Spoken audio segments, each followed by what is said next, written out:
I want to thank everybody for taking time together with us here today. We just concluded a briefing provided by City of Dallas emergency personnel to update us on what happened yesterday and where we are today and where we are going forward. I'll start out by making 2 points, and that is, as we were briefed earlier, it's our understanding that what happened yesterday is the second worst rainstorm and flooding in Dallas since 1932, and the second worst on record. And so what people in the Dallas area, as well as this entire region, sustained was an extraordinary challenge. I might note that it's kind of remarkable and maybe typical Texas, that as we went through this historic rainstorm yesterday, and as we gather to visit with you about today, the sun is coming out. This is Texas. But also, being Texas means being responsive to challenges like this. And so I want to commend the mayor, as well as the entire city staff, as well as others around the entire region, for responding so prolifically to the enormous challenge that they dealt with yesterday. I have had the opportunity to speak with several officials around the region. I did speak with Fort Worth Mayor Parker to visit with her about the challenges that Fort Worth was dealing with.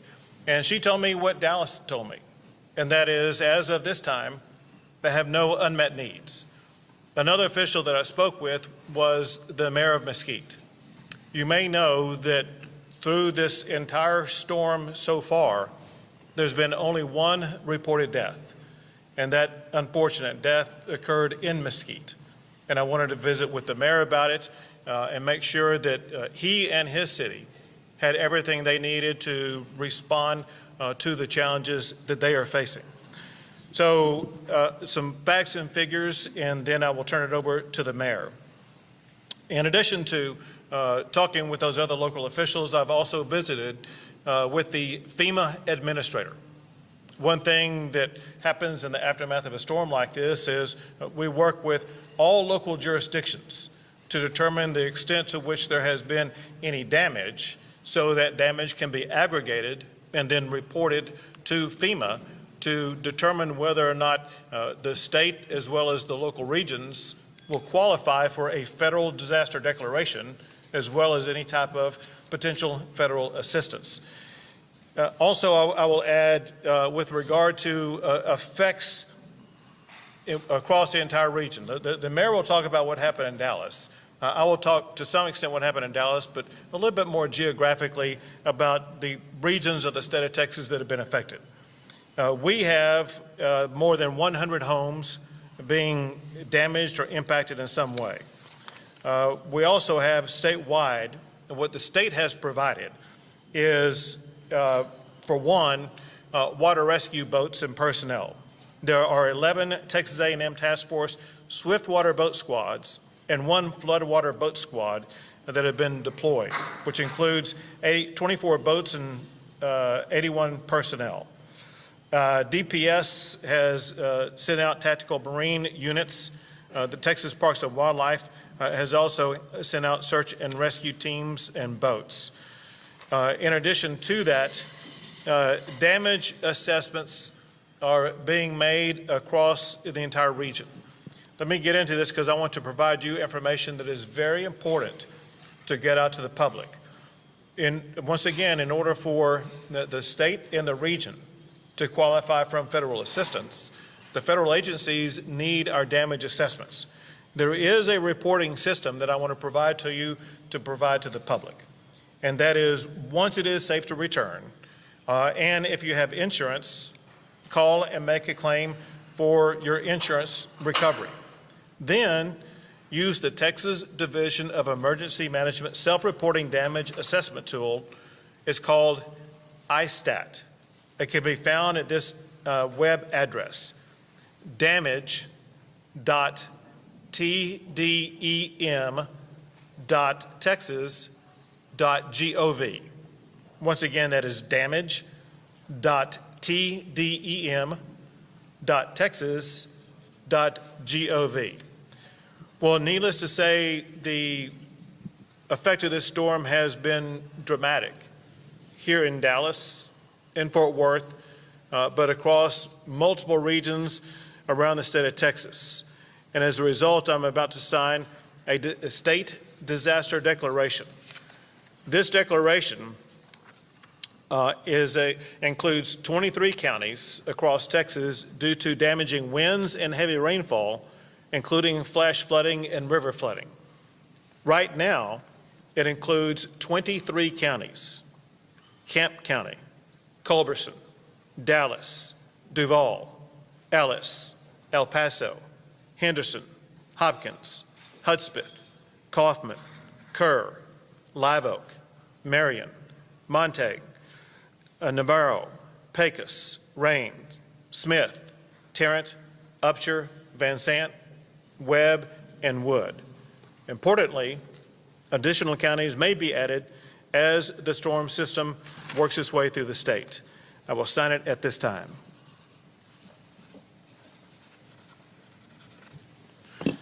Here is the disaster declaration on behalf of those 23 counties, to which we will add any more counties that sustain damages as a result of these storms.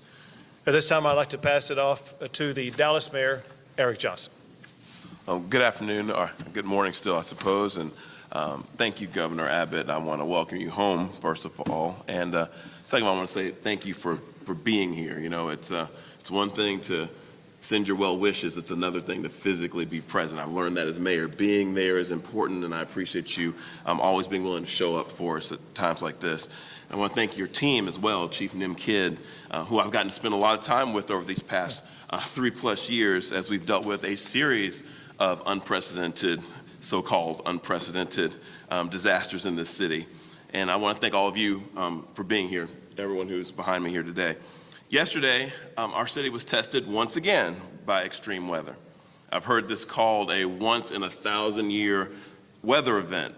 And we also know, as the governor mentioned, that this was the first time in 90 years that we've had this much rain in a 24-hour period. But whatever you want to call it, whatever time frame you want to put on it, we got hit pretty hard, and we got hit in a historic way. The sky opened up, and soon after, our streets closed down. The storm was immense. You've all seen the images and the videos, the water rising in people's homes and our businesses, flooded underpasses, submerged vehicles, knocked out traffic signals, delayed flights in and out of DFW that caused, a national snarl in our transportation system, city parks that looked more like lakes, and of course, our very brave men and women of our police department and our fire department wading through those very flash flood waters to help those who've been stranded. The flood waters receded quickly yesterday evening, and for most people in our city, I'm happy to report that today is a return to normalcy. For them, Monday will be nothing more than an unusually wet and dreary memory, and for that, I'm very glad. Anytime that we get out of something like this without a single fatality or any catastrophic damage to our city, we should all be grateful. And God knows we needed the rain after all the heat in this past summer. But for some people, this is important, for some of us, the effects of this storm are going to linger for a while. This storm meant for some of our residents, Governor, that their lives have been upended. Some people's cars that they depended on to get to work aren't going to be running. For some of our parents who have to miss work and business owners who have to close shop, this is a serious problem for them. And these impacts are going to be felt all over and throughout our economy.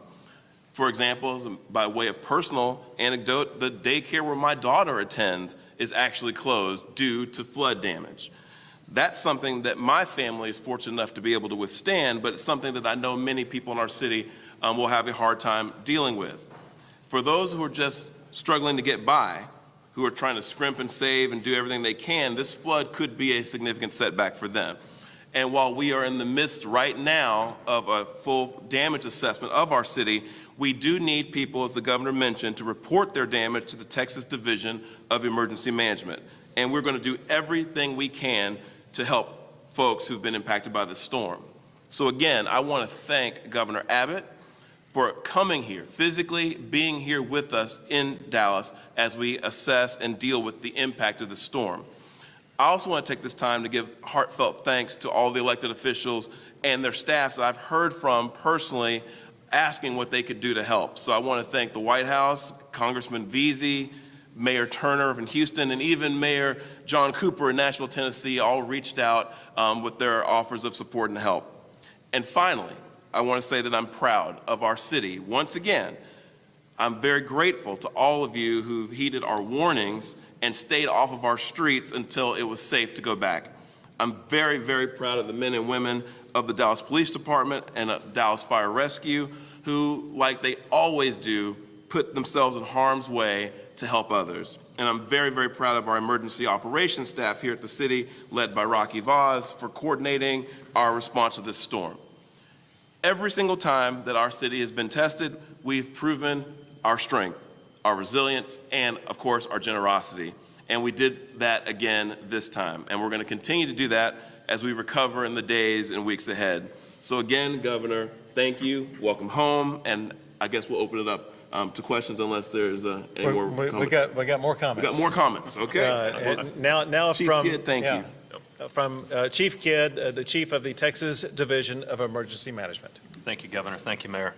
You know, as a first responder and emergency manager, life safety is always our #1 priority. And I cannot let this moment go by without thanking the mayor and his team for ensuring that the city has the resources in police and fire and EMS in order to be able to respond and protect. 15 inches of rain in a 5-hour period with very little advance warning will overwhelm any capability and resource. And the work that was done by the men and the women out there on the streets was second to none. And I'm very grateful for them, and I'm glad that they are there for us.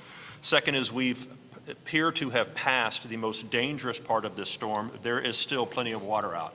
I highly encourage parents to keep their kids out of floodwater and make sure that we don't get out there and start playing in floodwater. Even though we may have a little bit of a blue sky today with a little bit more rain, we still have many flood dangers that are out there that we need to be aware of. As we turn from life safety to property conservation and property protection, damage assessments will be the second most important thing on our list to accomplish over the next couple of days. In order to get federal public assistance from FEMA, our statewide needs to recognize a little under $50 million of uninsured loss to public property. From an IA perspective, the amount of homes that are damaged, The thumb rule is about 800 that don't have insurance. But as the governor said, he spoke to the FEMA administrator this morning, and she has pledged her support for anything that we can do. She can't do anything until we give her the damage assessments. That's why it's so critical that, Mayor, we be working with your team and all the cities to get that information in front of the governor as fast as we possibly can. Finally, if you were impacted by flood damages, file with your insurance company first if you have flood insurance. We'll be sharing that information as well. If you do not have flood insurance, I highly encourage you to talk to your insurance agent, because flood insurance has a 30-day waiting period. And during the drought, I don't think anybody thought we needed flood insurance. We're in the middle of hurricane season, and yes, they do come up this far north, and yes, we have weather patterns. So if you do not have flood insurance and have the means to do that, I highly encourage that right now. Once again, I'll mention damage.tdem.texas.gov is the location for you to file your reports with us. Thank you, guys. Thank you, Chief. Now we'll take some questions. Go ahead. Stormwater pumps here in the city. How well do you think those function? Do you think that they just overwhelm, or do you need more, or how do they function? Oh, I think we have Dallas Water Utilities here who can speak directly to the status of the infrastructure. But I did learn in our briefing that the water that hit our city did not hit evenly. There were differences in terms of rainfall and where that rainfall occurred, and so I think that accounts for some of the difference in outcomes and where flooding occurred in our city. But I think Dallas Water Utilities can speak specifically to the infrastructure situation.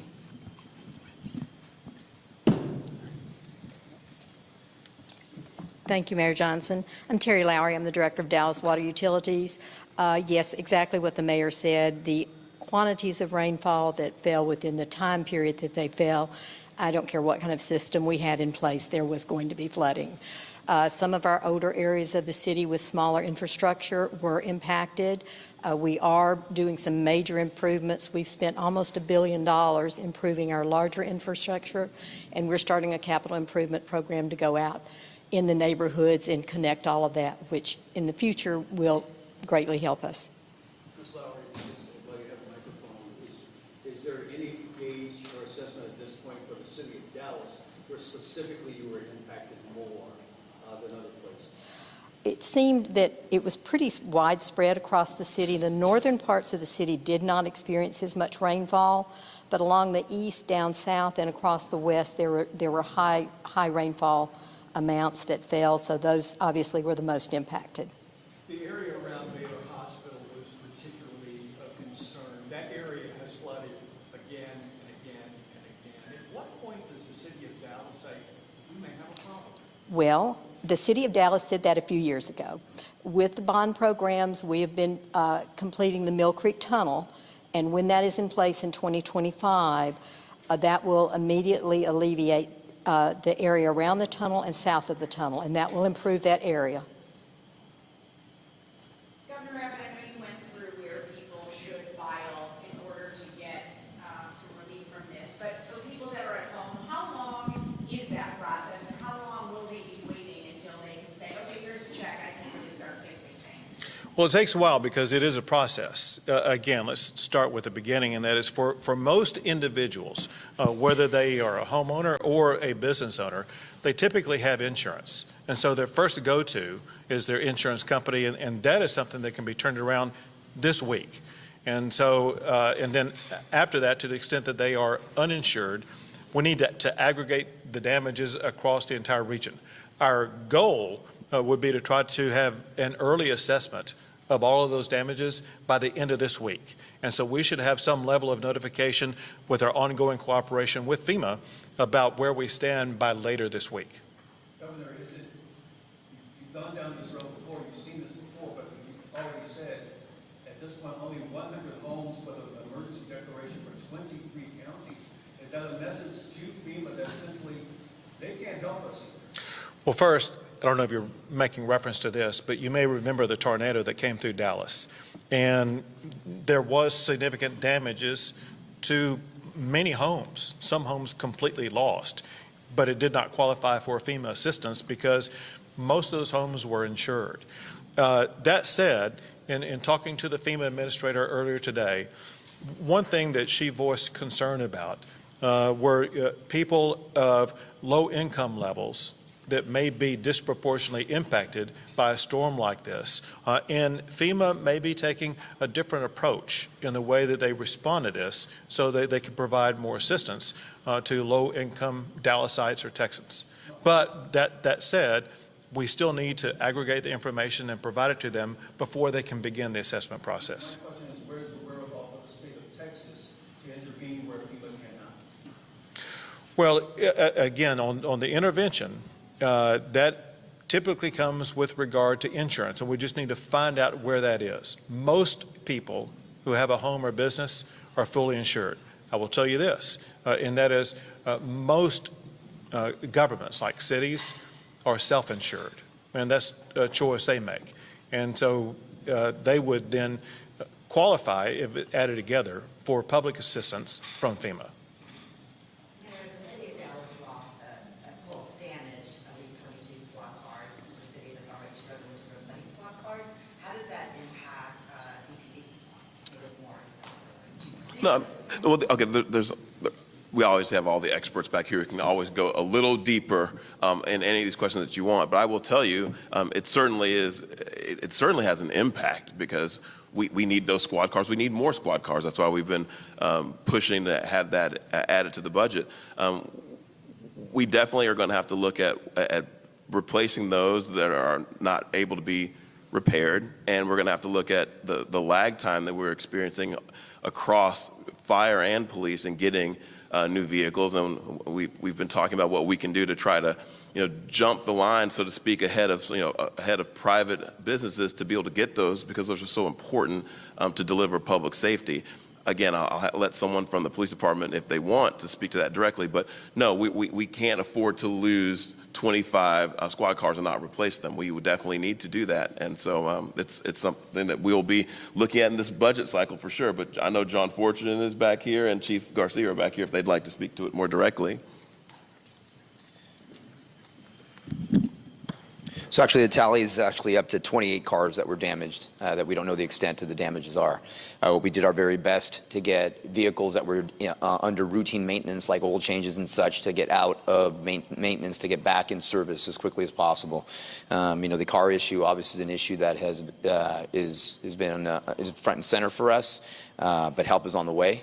The mayor, the council, with the budget process, in addition to the city manager's office, recognizes there was an issue and helps on the way with the cars. So obviously, again, losing 28 patrol vehicles is not positive, but we're going to have to do what we can, double up officers, two-person patrols, possibly more, until help's on the way. But as the mayor pointed out, and also it's not just our issue. I know our partners in fire lost apparatus as well. And we need to figure out some ways and hopefully work together with the governor and others to force some legislation that would allow for public safety vehicles to get to the front of the line. Governor, can I ask you a question about not just this event yesterday, which the mayor referred to as potentially a 1,000-year flood, catastrophic damage, heat and wildfires and record heat this summer.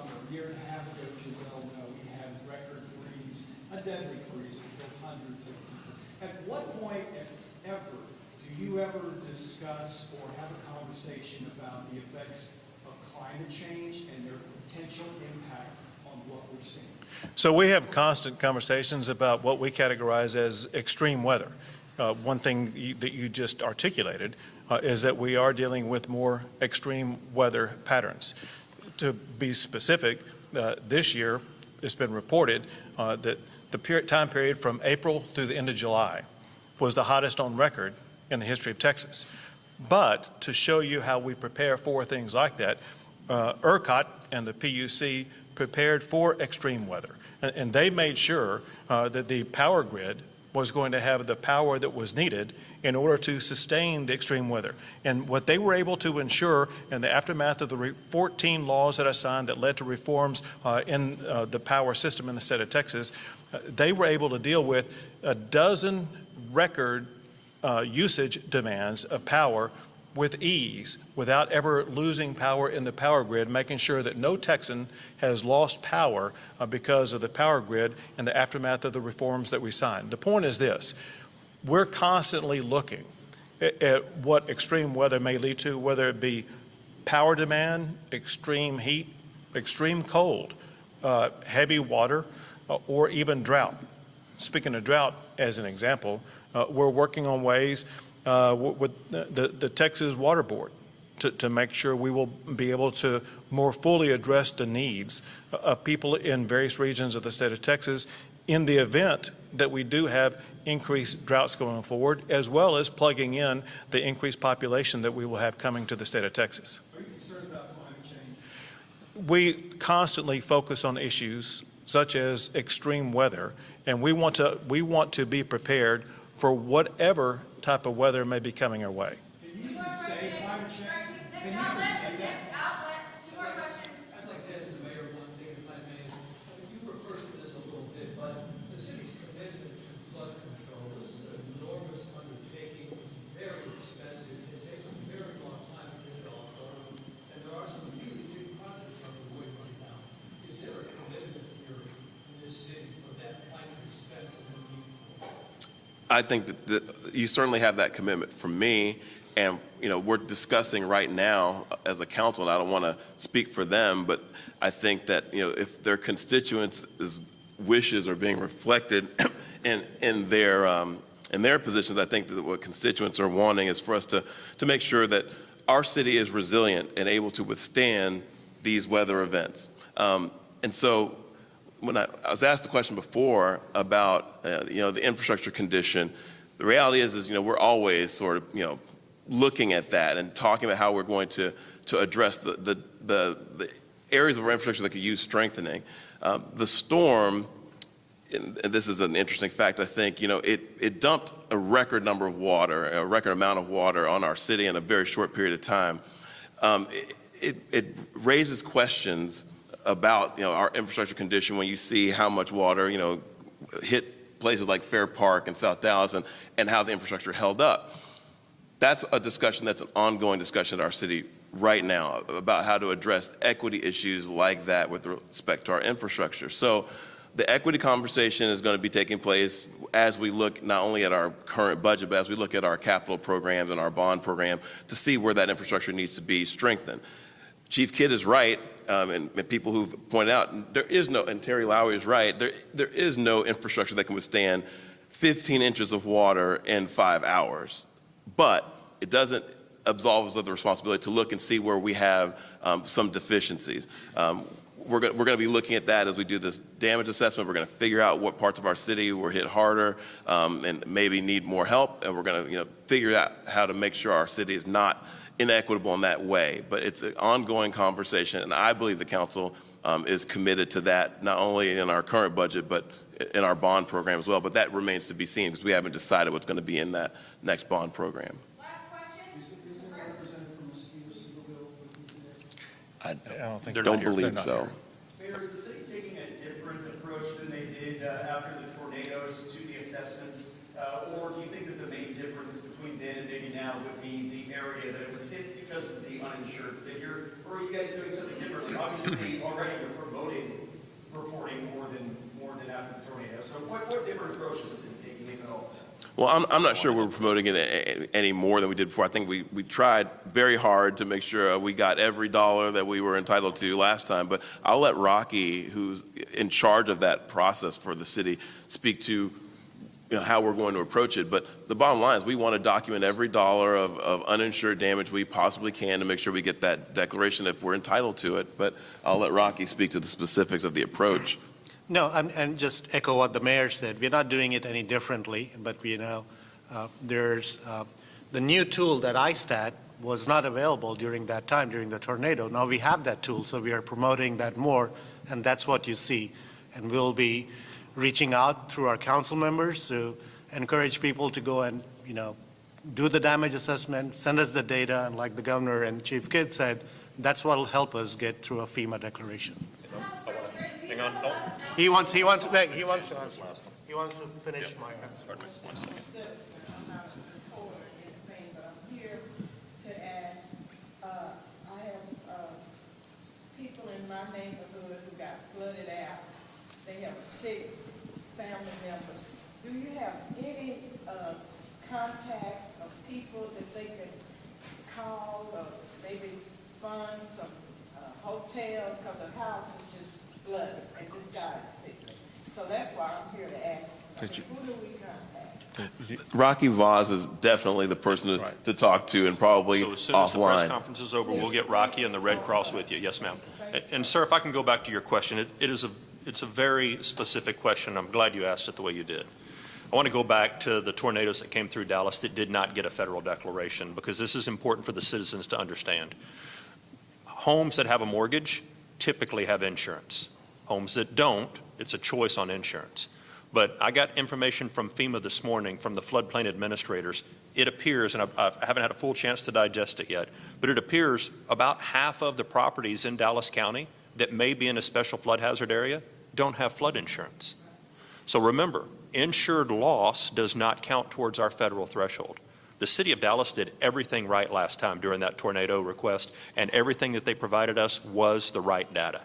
The point was there was so much insured loss that did not trigger the federal qualifications. I believe this time, if we see more rain and as this water moves down towards the coast and the eastern of the state, which it will, we may hit federal thresholds for a major disaster declaration through this event.